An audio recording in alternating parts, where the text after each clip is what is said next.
নমস্কার বন্ধুরা, কেমন আছেন? নিশ্চয়ই সকলে ভালো আছেন। ঘোষ কিচেনে আজকে নিয়ে এসেছি মশলা ধনেপাতা রেসিপি।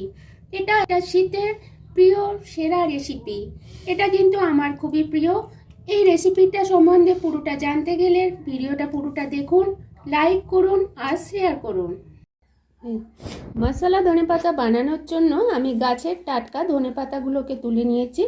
এবারে এগুলোকে আমি ছোট ছোট করে কুচিয়ে নেব। ধনেপাতা মশলা বানানোর জন্য আমি কড়াইয়ে তেল দিয়ে দিয়েছি।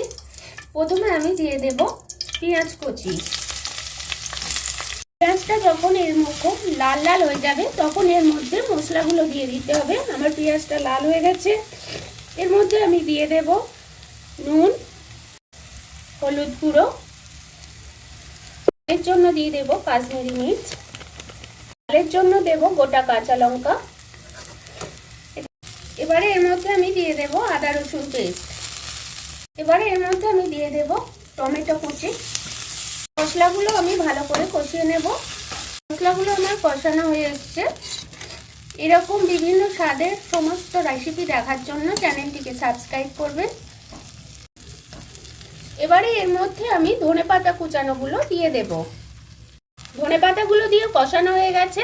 এর মধ্যে আমি এরপর দিয়ে দেব স্বাদ মতো একটু চিনি। এবার এতে আমি অল্প করে জল দেব। দিয়ে মশলা ধনেপাতা আমার এবারে রেডি হয়ে গেছে। এটা কিন্তু শীতকালের একটা নতুন রেসিপি। এটা পুরোপুরি আমার রেডি।